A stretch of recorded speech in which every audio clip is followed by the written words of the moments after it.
¿Alguna vez siquiera han estado en un campo, han cultivado? ¿No te has preguntado por qué atrás de mí está todo hermoso y no se ven mariposas? Pues no vas a ver mariposas porque las exterminamos todas. Para poderlas eliminar tenemos que tirar una gran cantidad de insecticidas, pesticidas, fungicidas, de todo tipo de químicos tenemos que tirar aquí. Y no solamente vamos a matar las mariposas, nos llevamos entre las patas a medio mundo. Conejos, ardillas, tlacuaches, armadillos, halcones, sopilotes, todo eso se va aquí. Y eso es muerte por envenenamiento, una de las peores muertes que te puedes imaginar. Porque no es una muerte rápida, es una muerte muy lenta y muy dolorosa. Y esto sucede en cualquier cosa que tú te comas. Lechugas, apios, pepinos, jitomates, todo se le tira químicos. Si no usamos los químicos, entonces esto simplemente no existe. ¿Y alguna vez se han sentido como Blancanieves? Bueno, yo sí les voy a contar por qué. Este soy yo con 4 meses comiendo puré de manzana. Digamos que yo y las manzanas tenemos una larga historia porque resulta que mi familia las cultivó 50 años antes de que yo naciera. Entonces nací con un suministro ilimitado de manzanas y obvio se volvieron mi fruta favorita. Las amo tanto que mi sueño de niño era tener un huerto donde no hubiera nada más que solo deliciosas manzanas. Y luego de casi 18 años de este amor ininterrumpido, me rompieron el corazón.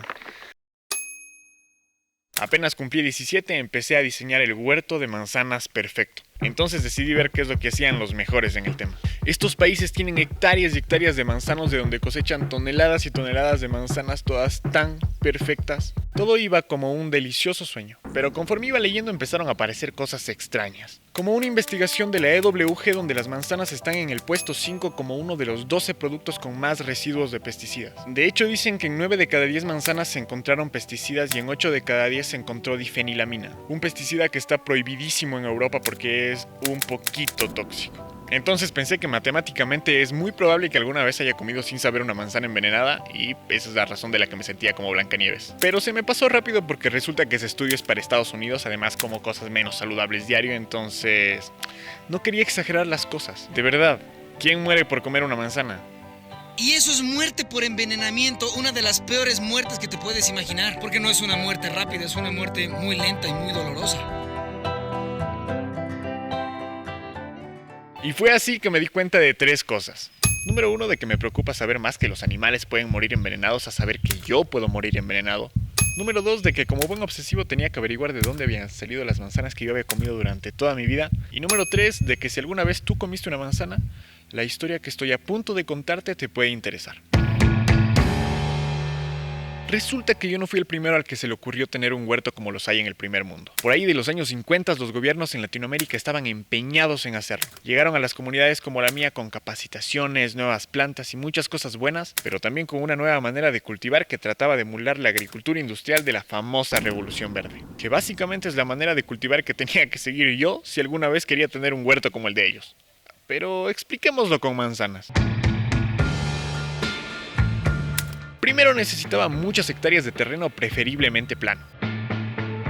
Y luego tenía que invertir en maquinaria para dejar ese suelo apto para el cultivo. O sea, sí, casi como un desierto. El paso número 2 sería hacer un monocultivo, que no es llenar el terreno de monitos, sino más bien escoger un solo tipo de planta para sembrar en todo el lugar. Después, en varias etapas de este proceso, tendría que hacer un tratamiento con remedios, como herbicidas, insecticidas, acaricidas, fungicidas y bactericidas, para que ninguna peligrosa plaga interfiera con el cultivo. Al parecer se toma muy en serio esto de tener un huerto solo con manzanas.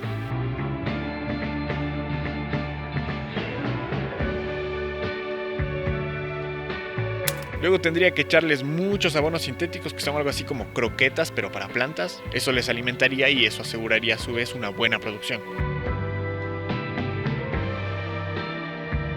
Y como para este punto ya no quedarían insectos en el huerto, tendría que hacer de abeja yo mismo, cosechar las flores, sacarles el polen y polinizar yo mismo todas las plantas.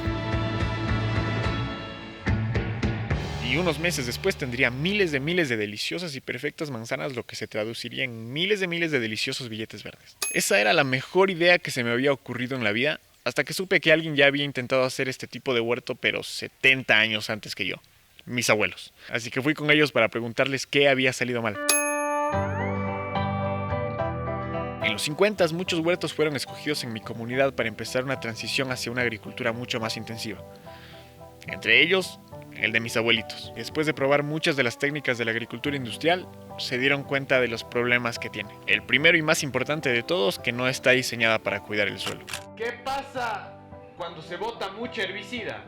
Se quema la tierra, pero ¿Se quema la tierra? pienso sí. ¿Por qué? Porque es un herbicida para matar todo. Y no resulta eso, no vale. No ves que daña toda la naturaleza de la tierra. A eso hay que agregarle que en los Andes digamos que no hay terrenos demasiado planos. Y que en esa época tampoco había demasiado dinero como para invertir en remedios o maquinaria. Entonces surgió una mezcla de técnica combinando todos los conocimientos ancestrales en agricultura con el nuevo conocimiento que venía. Pero con el paso de los años, sí. Hoy, desde el huerto más pequeño hasta el más grande, en la mayor parte del mundo usa algún tipo de tratamiento químico. Algunos más, algunos menos, es difícil saberlo con certeza. Sobre todo cuando hay una idea que ha tomado fuerza en los últimos años. Si no usamos los químicos, entonces esto simplemente no existe. No hay forma de controlar las plagas si no es envenenando las tierras. Y yo estaba empezando a creerla hasta que sucedió algo.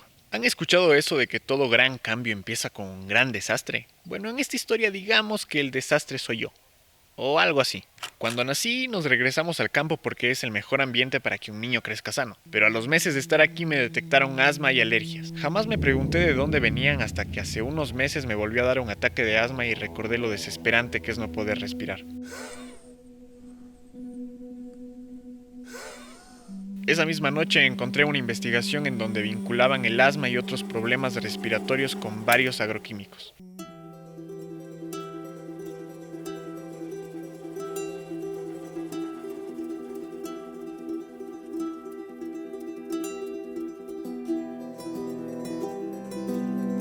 Entre esta pequeña lista aparecen algunos fungicidas y herbicidas. Estos últimos son de los más populares en la agricultura porque acaban con las malas hierbas, y a pesar de que la OMS los considera cancerígenos, se estima que más de 10 millones de kilogramos de glifosato han sido botados en este planeta desde 1974. Y un pedacito de esto en el lugar donde pasé la mayor parte de mi niñez, el huerto de mis abuelitos. Es imposible saber si esa fue la razón principal de que yo tenga asma, pero si lo fue, yo corrí con suerte.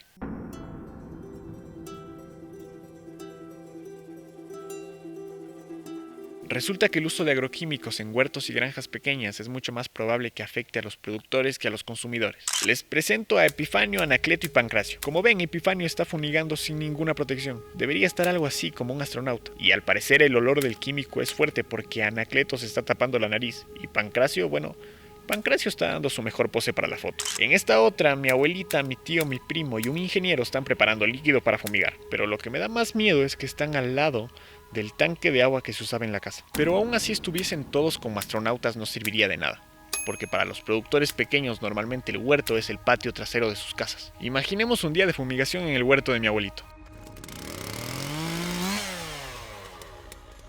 ¿Lo ven? Eso es malo. Es como una cámara de gas. Y si de algo estaba seguro es que yo no quería eso. Así que cambié el plan. O sea, sí quería tener deliciosas manzanas, pero no quería usar sustancias que pudiesen hacer daño a la gente que quiero, como al productor de este video, o peor aún, a los animales. Y por segunda vez alguien me ganó la segunda mejor idea que he tenido en mi vida, y esta vez con casi 17 años de anticipación. Mis papás. Apenas compraron su primer pequeño huerto, decidieron hacer una transición hacia una agricultura ecológica. Durante toda mi vida me hablaron sobre este tipo de agricultura. Lamentablemente, durante los primeros 18 años de vida tuve una extraña condición médica que no me permitía poner atención o hacer caso a nada de lo que me dijeran mis papás. A veces tengo recaídas. Es un cambio de paisaje drástico. Este es un cambio hay un cambio de paisaje, pero un cambio de paisaje lento y amigable. Todo lo contrario, si usas una desbrozadora o usas un herbicida, es un cambio de paisaje drástico que afecta, al entorno y se pierden igual un montón de especies. Entonces durante 3 años he estado aprendiendo de ellos y de cómo funciona su huerto. El objetivo es conseguir algo lo más parecido a un bosque comestible, donde haya tantos seres vivos conviviendo unos con otros, logrando un equilibrio perfecto para poder cultivar alimentos sin dañar el planeta. Y todo esto sin las canciones de Disney. Suena genial, ¿no? Así que les voy a explicar cómo funciona nuestro huerto. No sé si lo han notado, pero en este mundo muchas cosas funcionan en ciclos, como un círculo. un círculo que hemos roto. Entonces el juego de la agroecología es reparar los círculos rotos. Y casi todo empieza con... exacto, lluvia.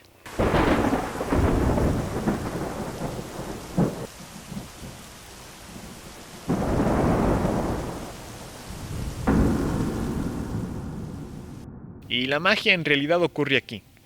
La humedad, los hongos, los animales y los microorganismos ayudan a descomponer toda la materia orgánica que hay en el suelo. Entonces todos los restos de poda, hojas, ramas, hierba, comida, etc., en lugar de convertirlos en humo y lanzarlos a la atmósfera, se dejan descomponer y se convierten en algo que las plantas puedan comer. Lo que a su vez da lugar a... exacto. Entonces el juego aquí se vuelve fácil. Mientras más humedad y mientras más materia orgánica, más microorganismos. Mientras más microorganismos, más comida para la planta. Y mientras más comida para la planta, más comida para ti. Como ven, el suelo es la base de todo lo que ocurre aquí arriba. Necesitamos que el suelo esté vivo. Y una gran forma de mantenerlo vivo es cubriéndolo. Y una gran forma de cubrirlo es siendo muy desordenados. Esto es ser ordenado. Un solo tipo de planta ocupando hectáreas, hectáreas y hectáreas de terreno. Ahora que lo pienso, debe ser tan aburrido ver lo mismo todo el tiempo. Y aparte de aburrido, muy poco eficiente. Porque tener el suelo así es la mejor forma de matar microorganismos y de desperdiciar recursos al mismo tiempo. En nuestro huerto ves zanahoria morada, cebolla, manzanas, maíz y hierba para los cuyes en menos de 25 metros cuadrados. ¿Pero por qué? ¿Qué pasa con los monocultivos? Al hacer un monocultivo, lo que estamos es quitando toda la diversidad asociada. Y la diversidad asociada se refiere a flora y fauna. Entonces, en términos de paisaje, en términos de producción, es un contraste con un medio natural. La agroecología al final es imitar a un bosque nativo, ¿sí? En donde se diferencia estos tres estratos, como había mencionado anteriormente, ¿no? Árboles dominantes, árboles de porte medio, y en los bosques nativos se llama sotobosque a la vegetación herbácea que se encuentra tapizando el suelo. Entonces los rayos de luz que caen en estos 100 metros cuadrados, en lugar de ser ocupados solo por 10 albaricoqueros, son para cientos de plantas. Pasa lo mismo con el agua, con el humus de lombriz y con el espacio de terreno. Estas son algunas de las ventajas, pero hay una en especial que le gusta mucho a los científicos. Y es que esta manera de cultivar puede ser una gran herramienta para solucionar un pequeño problemita que tenemos: el cambio climático. La vida en este planeta está basada en el carbono. De hecho, el carbono no es el problema. El problemita es que nos hemos encargado de ponerlo en la atmósfera de muchas formas, en gran parte gracias a la agricultura convencional. Un suelo así está liberando carbono a la atmósfera constantemente, además de desertificarse, por lo que cada vez necesitará más inversión para poder producir hasta que termine siendo un desierto. Pero este ser humano, gran nombre por cierto, explica que con este modelo de agricultura, usando la fotosíntesis de las plantas y la gran biodiversidad de microorganismos, podemos devolver ese carbono al lugar en donde debe estar, el suelo, y atraparlo ahí por siglos. Todo esto mientras sigues cosechando cada vez con menos inversión. Eso a los gobiernos les ahorraría mucho dinero porque tienen idea de cuánto cuesta mitigar el cambio climático, y tengo el presentimiento que los europeos ya se enteraron de esto.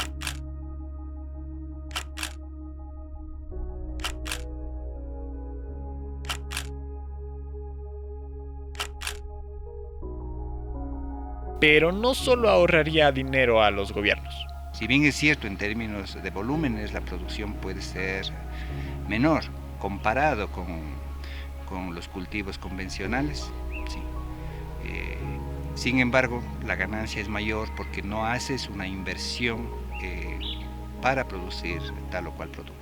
En las vacaciones del 2019, mi hermano y yo sembramos algo así como unas 1500 lechugas. Fue bastante trabajo, pero el resultado fue increíble porque las sembramos con mucho humus de lombriz y con una dosis considerable de cariño. Y obvio se hicieron gigantes y deliciosas. En el súper una lechuga así costaría casi $1. Nosotros las vendimos en una media de 15 centavos. Así que me pregunté por qué. Parte de esa diferencia de precio puede ser obvia por el lugar en donde se venden, pero también entendí que en una parte también se debe a que en Latinoamérica los productores pequeños y medianos son muy menospreciados, obligados a vender los productos en mercados donde las condiciones son indignas. Seamos sinceros, ¿quién iría con gusto a comprar en un mercado que se ve así? Y hablando de cosechar, otra de las ventajas de asociar las especies es tener producción durante todo el año. Entonces, en un huerto así creado, estamos cosechando todos los días. Podemos cosechar frutos, podemos cosechar pasto, podemos cosechar plantas medicinales, plantas ornamentales. ¿Sí? Entonces, es muy importante esta asociación de especies. Aunque no todas las plantas del huerto están ahí para ser cosechadas, al menos no por nosotros. El juego es tener la mayor biodiversidad de plantas posibles, porque cuando tienes una gran biodiversidad de plantas de pronto solo aparecen.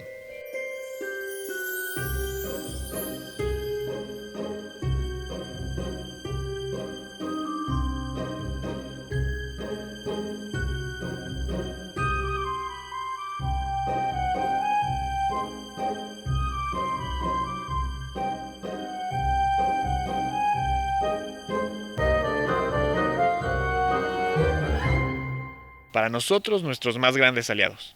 Para la agricultura convencional, las más peligrosas plagas que pueden existir para tu cultivo. Es algo de lo que no se habla mucho, pero en los huertos y granjas de la mayor parte del mundo, ver escenas así es más común de lo que crees. La mayoría de estos venenos obviamente son ilegales. Eso cuando se trata de animales grandes. Ahora, cuando se trata de insectos, pues digamos que hasta te describen la manera de cómo va a morir de acuerdo al veneno que compres. Pero ¿por qué estos animales no son una plaga dentro de nuestro huerto? O mejor aún, ¿qué carajos es una plaga? Digamos que algo se considera plaga solo cuando la población de esa especie es tan grande que tiene la capacidad de destruir tu cultivo. Nosotros acá hemos dejado en el huerto de usar el término plaga y enfermedad. En nuestro huerto ya no hay plaga y enfermedad. Sí, todo tiene su razón de ser. El problema está cuando esto al final puede generarse en todo el árbol y está en riesgo la plantita. Como personas, si tenemos el conocimiento, podemos algo hacer para ayudar. Y si no, hay la muerte natural, todos tenemos que morir en algún momento. Y se reemplaza con plantitas jóvenes. Entonces esto, ya en el mes de enero, esto está lleno de fruta. Lleno de fruta. Sí. Con mínima labor. Recuerden que el éxito de este tipo de trabajo es menor esfuerzo y mayor cosecha. Imaginémonos que aquí se nos cayó una helada. ¿Sí? Hubo un accidente, una granizada, cosas así. Pero como tengo otras variedades, perdí la diamante, pero el prisco rosado, el abridor, cualquiera de esos duraznos se me queda. Y si se me ha afectado todo el durazno, me queda la manzana. Y si me ha afectado toda la manzana, me queda el albaricoque, por citar uno.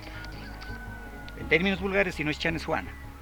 Alguna vez en nuestro caso fueron las babosas. Habían cientos de ellas, por todos lados. La solución, encontrar a alguien que se las desayune. Así que contratamos a algunos especialistas en el asunto. La mejor parte no necesitan afiliación al seguro y su sueldo es una jugosa cantidad de babosas y un lugar cool para vivir. Y su población tampoco representa un problema porque alguien más se los desayuna.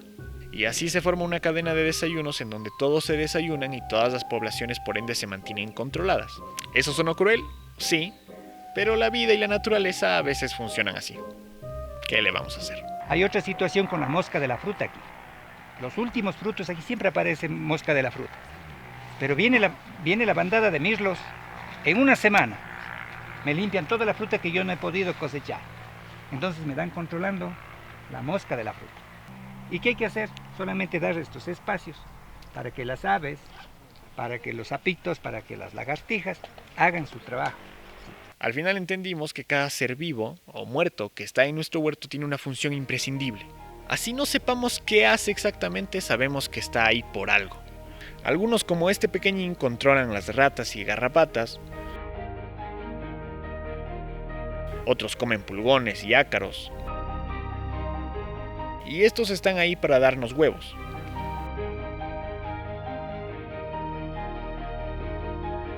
Hay algunos que están ahí para dispersar semillas y así sembrar plantas que aparentemente nacen solas.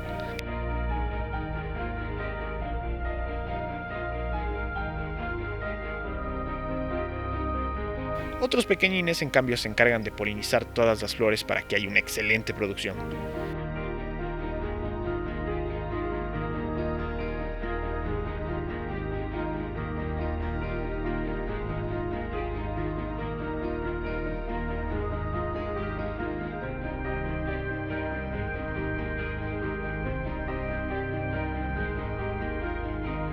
Y hay todo un ejército de estómagos que se encarga de reciclar todos los restos de frutos y plantas para descomponerlos y hacer más fácil el trabajo de estos que se encargan de crear humus de lombriz, que nos sirve para abonar el huerto. Y casi todos están ahí para alegrarnos el día.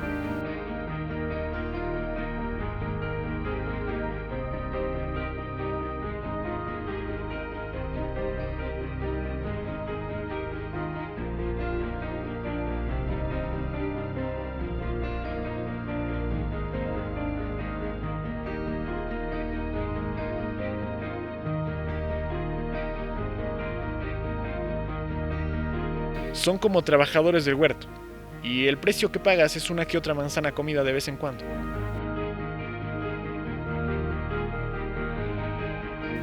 O pera.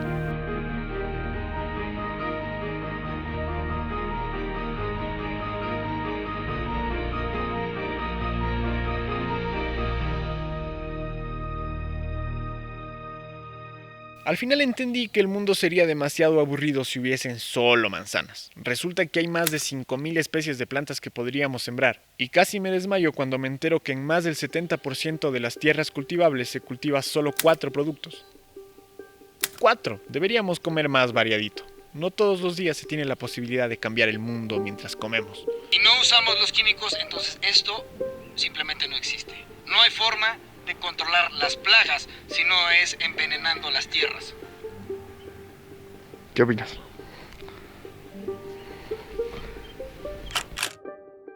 Eso se llama monocultivos, cultivos intensivos, sí.